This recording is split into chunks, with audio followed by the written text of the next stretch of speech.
Freedom Nation podcast. And on today, I've got Doug Katz. He's the CEO of a company called Nulu. And first off, we want to welcome him to the show, but also we want to talk a little bit about how he transitioned from the military to being in other businesses to starting his own business and really kind of building this. And some of the resources he used for that. So stay tuned. We'll be right back in a second. All in you. Everything you're looking for, it's all in you. You gotta believe that it's all in you. Everything you're searching for, it's all in. Hey, everybody. Welcome back to the show. I've got Doug Katz on. Doug, welcome to the show, buddy. Hey, Jeff, thanks very much. Glad to be here. I'm glad to have you on. Really looking forward to talking about your story a little bit today. So why don't we kick off with that right out of the gate? Tell us a little bit about how you got to where you're at today. Great. Grew up in Grand Rapids, Michigan. From there, I went to the United States Military Academy at West Point, where I attended from 93 to 98. Had a great experience there. Very seminal to where I've gotten and what I've become.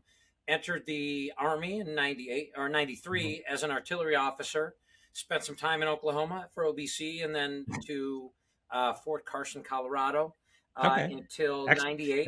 That's an improvement from Fort Sill to Fort Colorado. It was. Well, here was it. This was the killer. I wanted to go to Germany, and I was high enough in my class to pick it. But the year before, everybody who went to Germany, because it was a downsizing period, got sent back to Oklahoma. So I was like, all right, where's a safe bet in terms of where I'll enjoy it? But actually, the 4th ID at that point became very deployable. They became part of like Force 21. Got out in 98 with the same way a lot of people did, having done my commitment, and went into private sector. Okay. Got recruited originally to the rail industry, big, rail castings in the international division of a company where they did suspension and coupling systems. That didn't last long. Not necessarily because I didn't like the industry. They just didn't know how to use military veterans the right way. And we can talk a whole show about that one probably. After that, I actually moved into the telecom industry where I was until that crashed. Well, I was going to say that was the industry. Yeah, that was definitely the industry back in that time period. It was, and I was on the product side. So I worked for a company that made cross connect systems and dense wave division multiplexing systems. I was at like the only double E that ever moved into that marketing department at that time, and it was great. But and people would be crazy to think about it now. But there was more bandwidth than stuff to put on it. So people looked at DWDM, dense wave division multiplexing. They're like, we don't need it. Yeah. Fast forward now, different story. So add 25 years on top of that, and it's a whole different animal. Totally. So I then moved into the lending industry where there was, I felt a good mix of entrepreneurialism and structure. And I've done that for a couple of decades. I started in 01. Have done commercial and residential. I'm doing less of that now as obviously, I keep my license going. Like if someone wants me to do a deal for them, far be it from me to not help them. But now I am doing Nulu, and it is an adaptive knife that I invented out of a hobby. And I think that's another really great thing we can touch on at a later point. A hobby and a need, I guess. Really, people talk about, can you monetize a hobby? I think you can if there's a need associated with it. Sure. And that's what I've been doing ever since. We actually have what I would call a venture studio with most of the same partners called Red Leg Innovation. Hopefully people know what a red leg is out there, an artilleryman.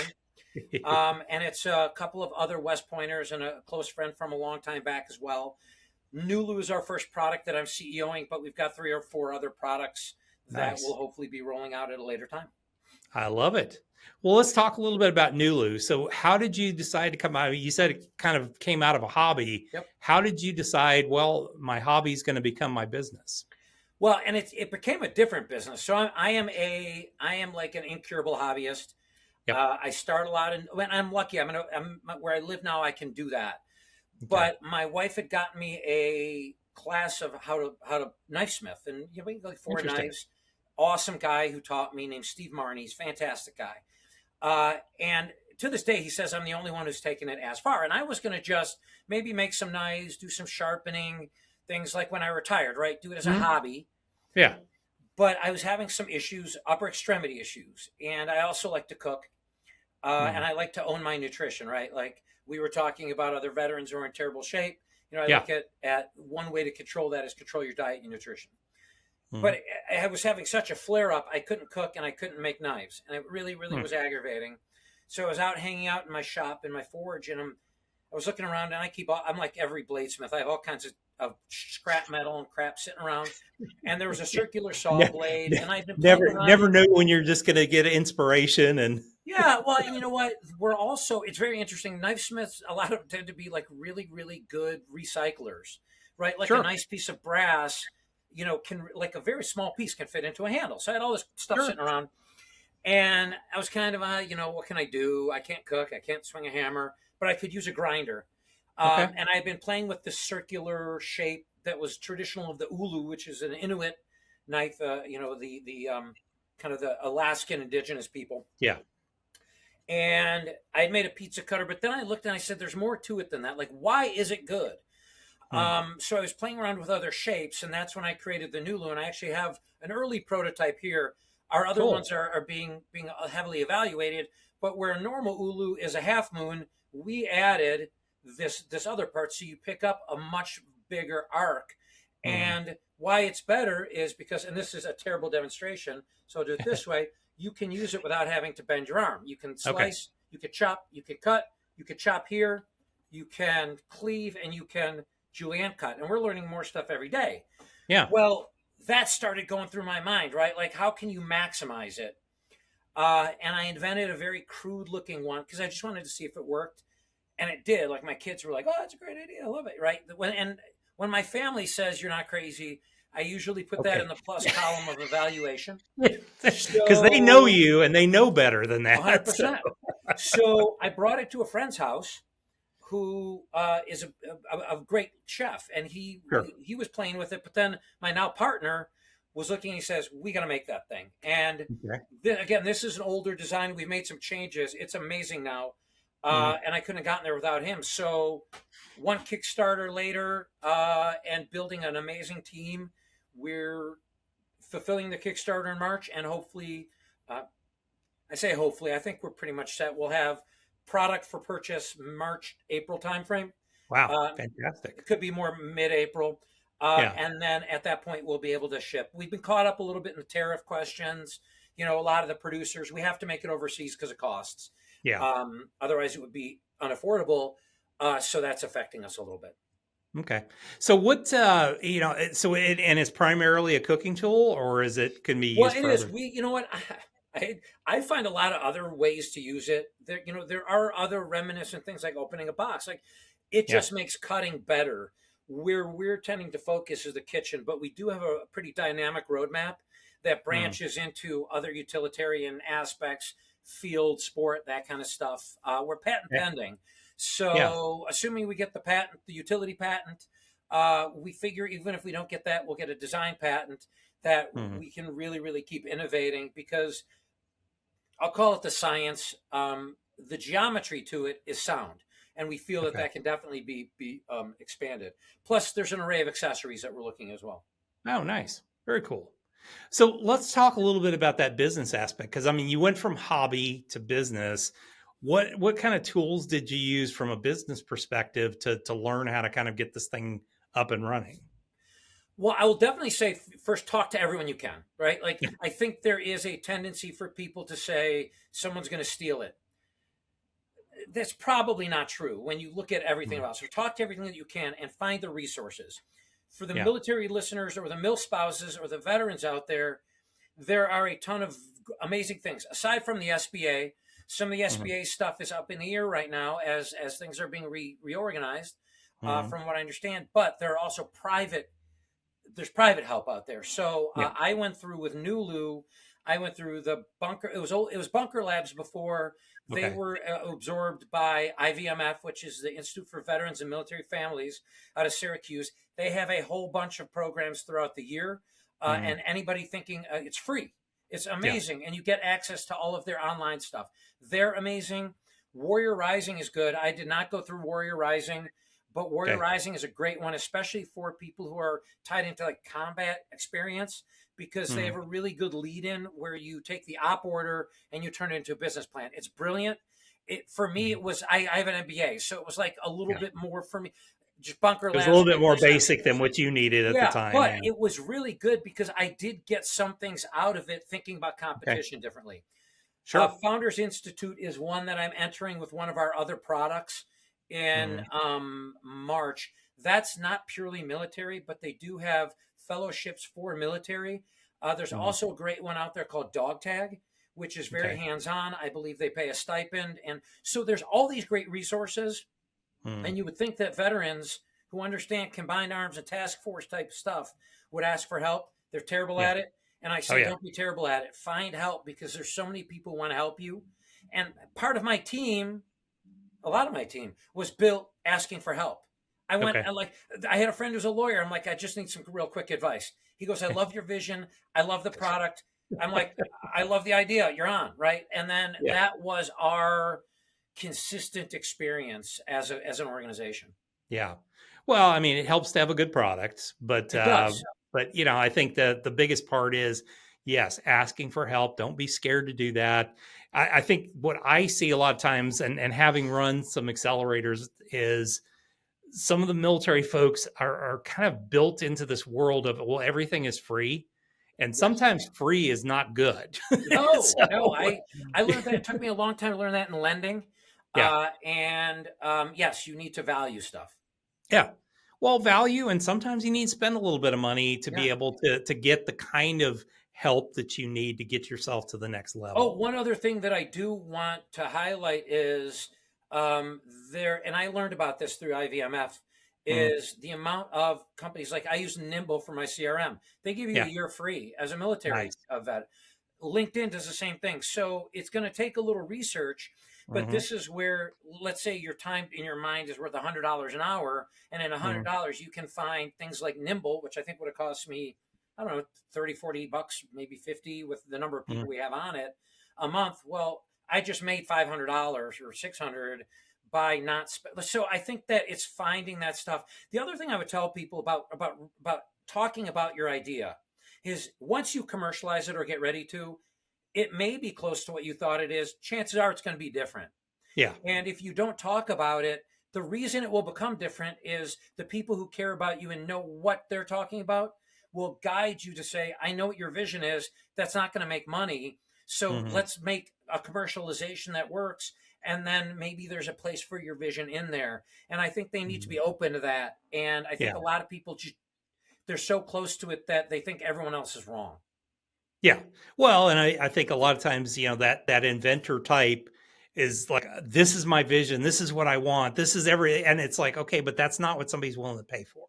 And I see that so many times when people build a product before they really, they build a product to fit a need that's not necessarily there. Or it's a small need, right? Like I hit this really inventive patch, and we, as a company, as Red Leg Innovation, the venture studio, what we do in that is, when we come up with an idea, we don't shoot it down, we rate it. And by doing that, we have the ability to look and say, okay, is this commercialized? Does it make sense right now? Problem, solution, market size, all of that. Yeah. If it's not that way, then we figure, can we get it there, or do you put it aside? So what I would tell people is, you know, you got to be honest with yourself about ideas. I had a bunch of ideas that I launched as side hustles. None of them worked. They didn't work because I tried to make my website myself. I tried to do everything myself. It's better than when it becomes this collaborative effort, because, and you have to be willing to let go. One of my partners said to me at one point, how do you feel about Nulu sort of not being yours anymore? And I said, when you all joined, it wasn't mine anymore. Yeah. Everybody came on board and was expending resources and buying into the vision. It isn't mine anymore, unless I'm hiring you as employees. And that's okay. Yeah. At that point, it's okay for that to be that way. Yes. And I think that's the other founder issue that a lot of people have is, well, you're taking my baby away, or you're changing my baby. Well, to your point exactly, it's not your baby anymore. So Right. it's theirs as well. And you need to collaborate together and come up with what that next iteration is. Yeah, or the next product. I would tell Mhm. people, if you are innovative, think broadly so that you're not tied into sort of one product. Like, Yeah. we've been sort of thinking that way just because you never know. I mean, especially now, the economic conditions globally are very, very, uncertain. So, Mhm. can you have multiple things that you're working on Yeah. that create revenue streams that are going to be less impacted by the broader environment? Yeah. Well, and I mean, I look at it from my business. I mean, or businesses, I've That's got right. Yep. service businesses, I've got, product businesses, I've got, basically arbitrage business, things like that. So, you can make money from a lot of different things. And the more opportunities you have, or the more, then the less chance you have of, we get into a big tariff fight with China and you have difficulty getting product Right. over here, or the product becomes so costly that nobody's going to buy the product at that Right. point. Right. Oh no, absolutely. So no, Yeah. I think people just need to be very open. I Yeah. joke that my experience has been somewhere between Forrest Gump and Oppenheimer, because where in my past I was very white knuckle, hold the steering wheel, Mhm. control the vehicle, I've been way more organic. And what's happened is I have found the subject matter expertise, especially in, I'm a big fan of finding people over 50. Okay. Corporate America is making the colossal mistake of ageism.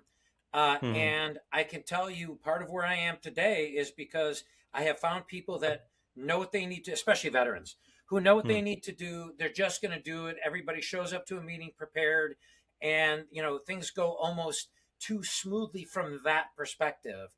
Mhm. So I think that there's a sort of a wisdom, right? Like, Yeah. great, I would love to get rich. I guess I don't need to at this point, and it's not necessarily purely about the money. Oops, sorry. Mm. It is as much about making a difference and creating legacy and things like that. Sure. Absolutely. So let's talk a little bit about, kind of expanding out with Red Leg. What are some of the other projects that you're working on now? I can't talk about too many of them, but we have one that is in the. I'm sorry, I'm telling the person who just called me Yeah. not to call me. Do not call me. We Yeah. we have one that's in the bracing market for Okay. people who have upper extremity issues, or who have gotten surgery and things like that. Mhm. But we have some other things. What I can talk about is our approach and Yeah, what we I like was to going to do. say more, not necessarily the products, but your approach to how you guys kind of No, decide and on that's a great. And project. I'm sorry to be evasive, but one of them is a No, little bit too easily like copied until we figure it out. So, and that's yeah, the one I'm going through, Founders Institute. I'm actually going through their accelerator starting in March for this nice. other product. But really, what we do is we take an approach of adaptive, assistive, and adjacent, Okay. because we feel that assistive and adaptive design is smart design. Hmm. That when you learn the right lessons there, one person's need is another person's convenience. And Hmm. then sometimes, because we might be working with a particular material or a particular geometry or something, we may look and say, oh, there's an adjacent market here. Hmm. So that's kind of what we like to bring to our movement from ideation to where we can take it. And my further vision would be to really function as a broader venture studio, where as we come up with ideas, or we find, predominantly I would love to work with veterans, disabled Hmm. veterans, um, who have ideas, send them through an accelerator, have them apply and get in. If they get in and make it through, then we could potentially work with them after, Nice. create sort of a roadmap. Because what I did find is, for me, once I got out, there was a lot of resources, but not a lot to do. For us, our problem is going to be finding people, especially young. I think that there is a void right now, a lot in, especially those younger vets. Hmm. And I don't think corporate America is where many of them are going to find what they're looking for. No. And I think entrepreneurialism would be great. I Yeah. think that nowadays people are more and more connecting with the story and the narrative of how people got there. And these guys have great stories. And I would love the opportunity at some point to help facilitate that. Yeah, well, and be a mentor for them and everything else. And Absolutely. yeah, Absolutely. well, and and I agree with you. I think, the problem is it's more of a knowledge thing. There's so much that's out there Yes. that trying to find, just getting the resources and finding the resources. One of the things I teach people now is you need to leverage AI, because AI can make you AI can make you rich if you know how to use it. And when it comes to, like you were saying, what programs are available where there's reduced costs or free for veterans, I mean, that's a chat GPT search. Oh, Boom. 100%. And boom, it'll come up with a list of them, at least a starting point. Right. And then going in and saying, all right, well, what's other programs like this, blah, blah, blah, like that. Yep. So, it doesn't limit you, and anybody can get this, but you need to spend some time learning how to find them. I've become a big proponent. Like the fastest check that I ever wrote, or the fastest subscription I ever was when ChatGPT hit me with, "Hey, you're using it a lot. Maybe you think about that." I'm not doing the $200 one. No. And I think, for people who don't know where to start, exactly what you're talking about is you can ask it, "Hey, what should a business plan look like?" It's pretty amazing. I mean, even down to doing business model canvases. And it's funny that I was on a podcast yesterday and we were talking about the same thing. And my advice to people has been to figure it out. Go watch Iron Man again. Watch the first Iron Man movie and think of it as Jarvis. Yeah. And talk to it that way. And don't say, "Go write me something." Have it really be a creative partner. And for me, that's been the real, Well, I've told the story multiple times on the show when we've talked about ChatGPT. I spent thousands of dollars learning about ChatGPT. The best money ever spent was learning one simple thing: allow it to ask you questions, because it won't ask you questions unless you tell it to let you, or unless you give it permission to ask you permission, or to ask questions. And I was sitting there a week or so ago, and I'm editing a book, trying to finish up a book, and I just had a couple chapters that just weren't working, and so I kind of uploaded them into chat, and I was like, okay, what the whole book's supposed to look like. Here's this chapter. I just can't figure it out. What questions do you have before we get started? It shoots off a list of 20 questions. I answered those, and it cranked off the most perfect chapter that I've ever seen. It was as if I had written it myself, in those cases. Well, and I think it's like, and you probably overlap kind of the same stuff. It's like when GPS first entered the military, you still have to use a compass, right? You got to know how to use a compass. So I think for writing, my kids dog me out when I'm like, I'm using ChatGPT. They're like, "Oh, we're not allowed to." I'm like, "That's because you don't know how to write yet." Yeah. So you wouldn't know decent writing, but you have to be able to do that. Or you've never written a business plan. So you can't have an assistant till you know the job. But when you know the job, you can have an assistant. And and how many times have you gotten stuff off of it where you're like, oh, okay, that you're just not really giving me a full answer. You're being and I'll respond back to it sometime. I kind of beat up on ChatGPT a little bit, where I'm like, okay, you're being lazy. I need you to go more in depth. I need more detail and stuff like that. And then it's like, oh, I'm sorry, I didn't mean to do that. It's hilarious. You have that conversation. Oh yeah, and there was one I was having where I wanted a particular dimension for like LinkedIn or something, and I kept asking for it. I kept doing it wrong. Finally, exasperated, right? I'm counting it, and it's like, I don't understand. Like, it doesn't understand those pixels, so it can only give you a rectangle. And I'm like, oh. Right. Well, I wish I had it when I was like a young lieutenant, and I could say, "Hey, I'm going to try this." Like, you've got your NCO. The NCO can tell you don't do that, sir. Right? You're going to get in trouble. But I actually told my daughter, she's at the Coast Guard Academy, when you're in a leadership position, if you're not sure, use something like that, because you'll be amazed how many times you'll give an order that you think is clear, and the privates will be like, and then they'll do something. You're like, oh.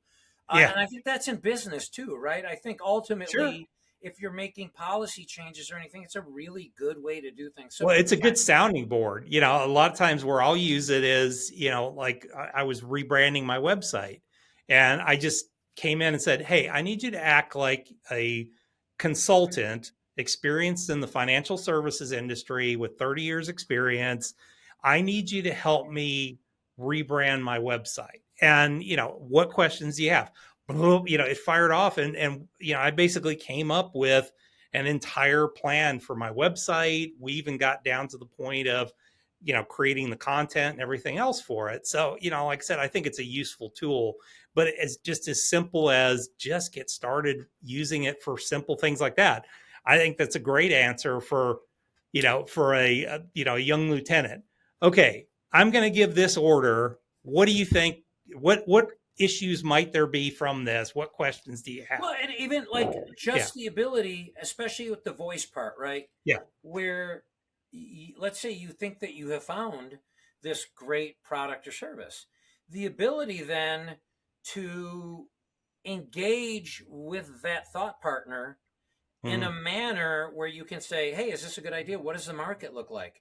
But again, you got to be able to know, okay, you know, if there are times where you look, hey, where did you get that? But I will tell you, like the model that we used for validating the Nulu market was really very much helped with ChatGPT, because what we ran into was a very, very ingrained view of disability. You and I have had we're having a conversation before we started about disabled veterans and the view of he can't be disabled, he can walk, right? They don't see you getting out of bed and like running to get the Motrin. So we were faced with, okay, how do you create this? So instead of looking and saying, well, how many people have Parkinson's, how many people have MS, how many people have arthritis, as we were sort of ideating and not having to spend as much time in like this hardcore research, as a team, we started looking and saying, well, wait a minute, are we really talking about symptomatic manifestations across populations that share similar disabilities? That was a game changer for us. And I hate that term, but it kind of was, where all of a sudden we went from this binary definition of ability and disability, which is a failure, to saying, well, wait a minute.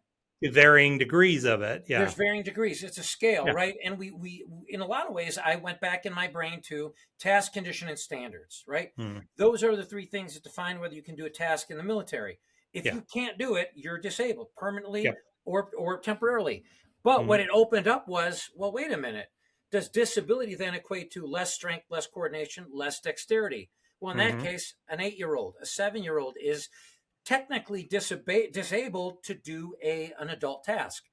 When we started thinking that way, it completely changed how we looked at it. So, you know, I think it's helping with AI helping to, and the other part that helped with it, I don't want to miss, is graphical representation, right? So I'm a visual guy, and the problem is I'm visual with ADD. So there's stuff coming, but the ability to look and say, okay, and I actually named this is the best dad joke ever. I named my AI because Nulu, Nulu, if you take it and you put a G on the front and you put an O there, it's Nulu. So it's a new named Lou, who is sort of my spirit animal. I even got him tattooed on me, but that's my thought partner. But the ability to say, wait, how should I visually represent it? And it's interesting because then you come up with some really unique graphics that you may not have thought of in a way to represent sometimes variables that would be hard to otherwise. Like the one I'm working on right now, I've used the same process, and we're looking at cost, convenience, and customization. Well, I found a way to put all that in one place and make it a narrative that people can understand. So, you know, I think if your viewers and listeners find the resource to teach them how to understand business and take the combat multipliers out there, either free services and things like AI to do it, this could be a golden age of entrepreneurialism for them as well. You know, it really is. You know, I love when you say cubicle prisoners, because that was me. Cubicle warrior. You know, get it right, buddy. Cubicle warriors. Cubicle warriors.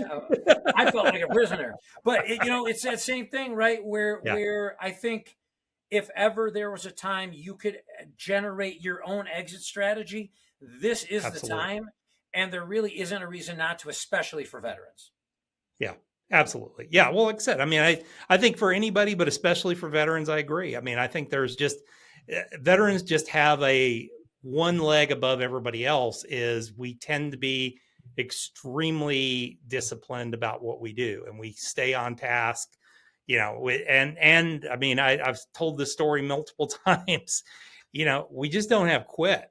I Right. think about it when when I first launched my co-working space and we made it through the first 12 months and then hit our first summer and didn't realize that entrepreneurs just don't like to work. And they all decided in the middle of, at the beginning of the summer, oh, well, I'm just not going to come into the office. So I don't want to pay you. Okay, well, we still have a lease Right. and I still have a lease on my end that I have to pay for, but I'll see you back in the fall. Right. And I looked at my wife and I looked at each other during the summer and we were like, what are we going to do? I mean, and she said, well, we need to close it. And I said I couldn't do it. And, how do you get out of that? You lean into the ruck and put one foot in front of the other one. And I think Go it. you look at it at what you learned, right? I had a couple of businesses that didn't get off the ground, and I realized why, right? Like it was all the things that we're talking about on this podcast I did, Yeah. right? And none of them were bad businesses. One of them, I think, I was having not having a team that wasn't as committed to an idea, Yep. right? The other one was just getting wrong how to commercialize it, and Mhm. I think that that's the other part is that it's only failure if you count it as failure, right? Like Yeah. that endeavor was potentially not successful, but that doesn't mean you won't be. And the one thing though, I think that affects veterans, it's like corporations love them because of all the things you're talking about.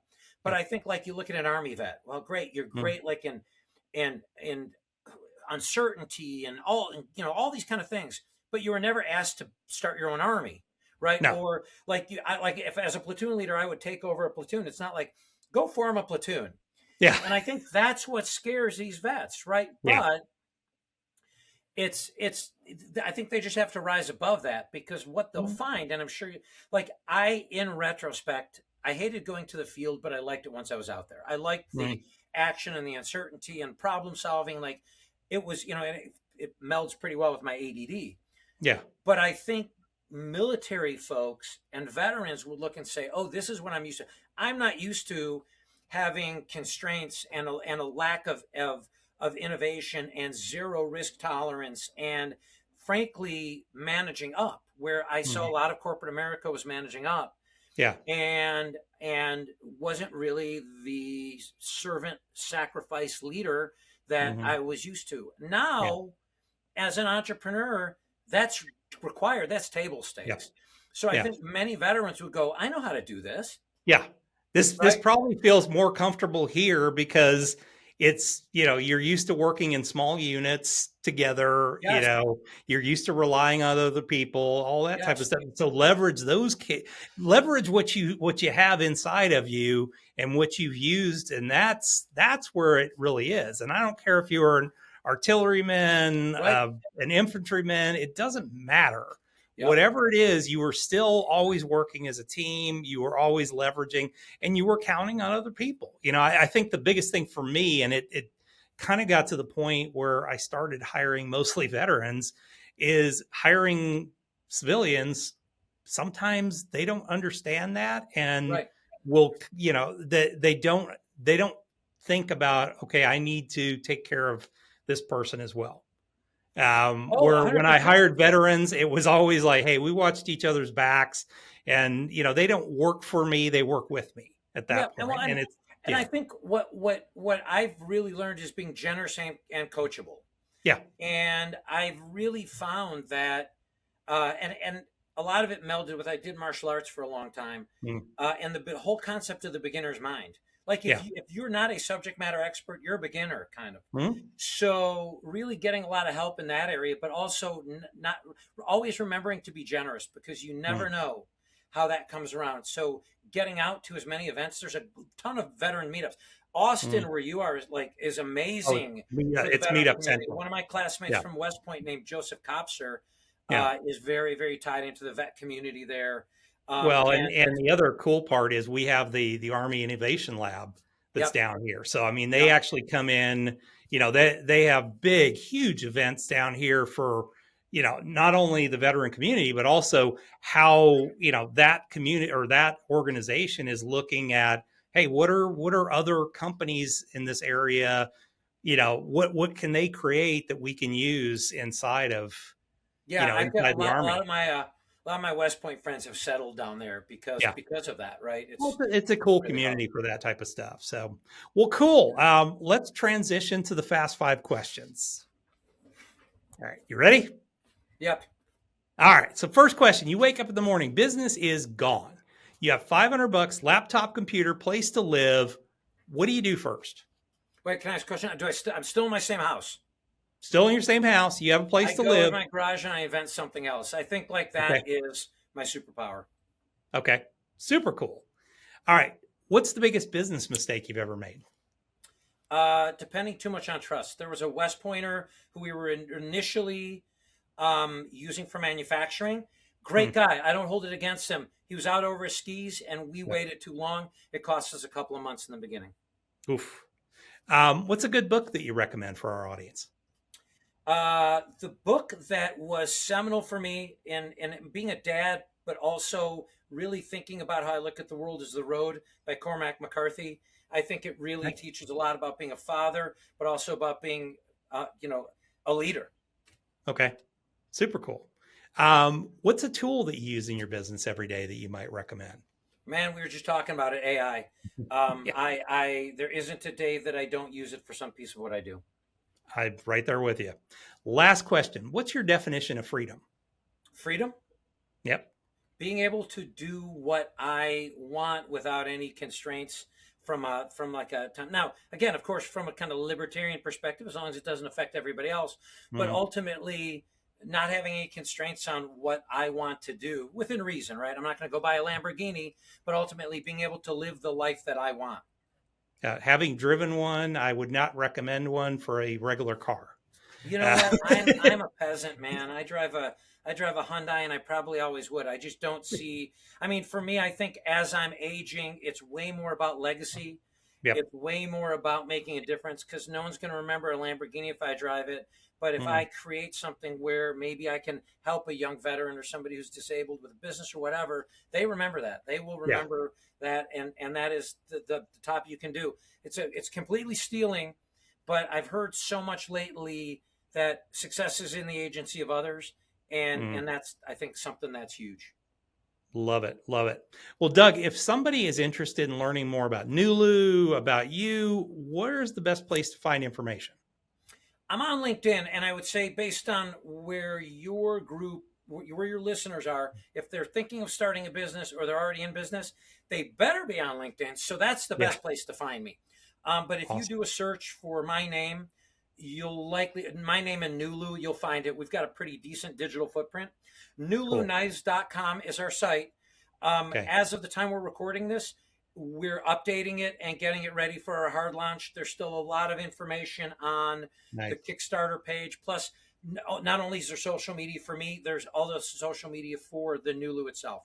So I'm a I reachable love it. guy, and anybody who I can help, please reach out to me. Would love to help out the way I have been helped.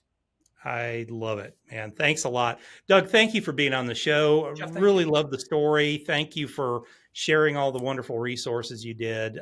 Folks, make sure you reach out to him. Make sure that, as the knives launch, you got to see it. You get to see a prototype version of it. So make sure you get your hands on one. And I love it. It actually Well, that and one what's kind crazy, of, we built this. I built this in the garage, right? Harbor yeah. Freight for inventors. I'm a big fan. I did Yeah. this on a 3D printer I own. I did all the grinding on. I have a professional grinder, but it didn't work well Yeah. for this. So people can make things. You gotta go out there and do it. That's exactly right. Yeah, it's actually get going and get something done. So, folks, Absolutely. thank you for joining us. Thank you for listening to the show. make sure you subscribe to the channel wherever you're listening to this at, whether it's listening or seeing it on YouTube. We will be back here the very next time, so we'll see you soon. All in